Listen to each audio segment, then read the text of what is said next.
All right, Ether Channel fans, some important notes here to finish our Ether Channel discussion in our lab. Ports in an Ether channel should be running at the same speed and duplex, as well as be configured to use the same native VLAN and the same list of allowed VLANs.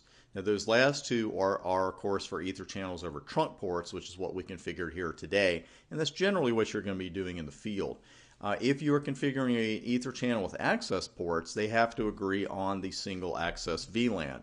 Now, the odd thing is that a mismatch here with some of these features, especially native VLAN, it doesn't necessarily mean the Ether channel won't form. It doesn't necessarily mean your trunks won't work. It's just that they're not going to work really well. And also, you should get a message just screaming bloody murder, frankly, about what the problem is. And that message is going to look something like this. And as a matter of fact, we have 12 messages now. I just configured this a couple of minutes ago, I should say. And you can see by the timestamp that every minute we're getting 3 messages. Hey, there's a native VLAN mismatch on fast 10 and 11 and 12. It even tells you what the VLAN is, because you can see right here, I changed the native VLAN to 5 on switch 1 after I got rid of the Ether channels. And you can see right away it's telling you, hey, and it spells it out for you. It even tells you what the mismatch is, because right now it's saying native VLAN mismatch discovered on fast Ethernet 10, 11, and 12, and it's telling you right there it's 5, and then it's saying, hey, switch 2 on the other end, and sometimes you have to go to the very end of the next line to see what the native VLAN is, but it's saying on the other side it's 1. So that's something you would definitely want to fix. Now, as far as those Ether channel negotiation protocols go, we have PAGP and LACP. I'm just going to tell you a little bit about these, and I'll show them to you on the live equipment. These are your 2 Ether channel negotiation protocols.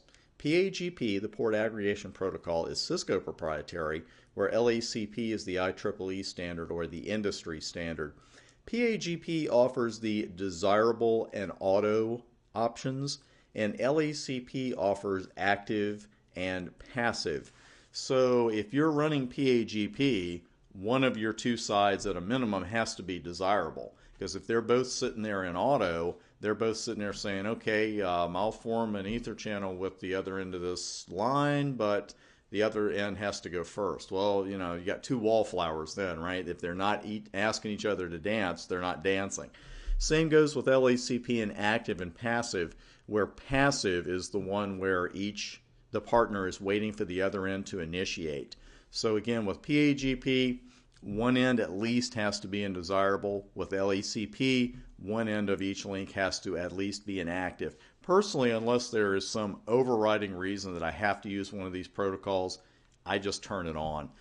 Frankly, it's a whole lot easier to work with and a lot less troubleshooting comes in. Now, I know we're going to have these messages, but let me just show you where those options are. And you can see here, they're at the end of the channel group command after mode, where we just used on. You could use active, auto, desirable, or passive. I doubt your exam goes into that much detail, but it's a good idea to know them. Anyway, again, that's LACP and PAGP, and you see the options here, desirable and auto for PAGP. For LACP, it is active and passive.